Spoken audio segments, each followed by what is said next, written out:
Hospital ఇబ్బందులు ఉన్నాయి ఏమన్నా ఎప్పుడు మీతో ఉంటానని చెప్పి మీరు చూపించిన అభిమానానికి మీకు సేవకుడిగా మాత్రమే ఉంటాను.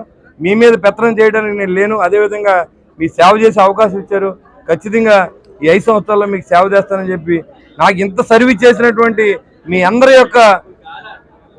అందరినీ విశ్వాసం నేను తీసుకున్నాను. ఖచ్చితంగా అదే విశ్వాసంతో మీకు పనిచేస్తానని చెప్పి మీకు చేసిన ప్రతి ఒక్కరు కూడా శిరస్సు వంచి పాదావందనం చేస్తూ నమస్కారం తెలియజేస్తాను. Thank you very much.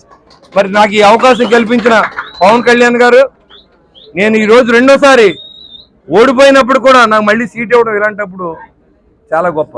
ఎందుకంటే ఇది ఒక సునామీ. ఇలాంటప్పుడు ఎవరైనా నెగ్గొచ్చు. 10,000 5,000 తేడా రావచ్చు ఓట్లు తప్ప, అంతకు మించి ఏం ఉండదు.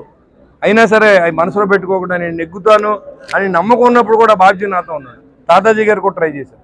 ఆయన కూడా నమ్మకం ఉండి ఎవరికి వచ్చినా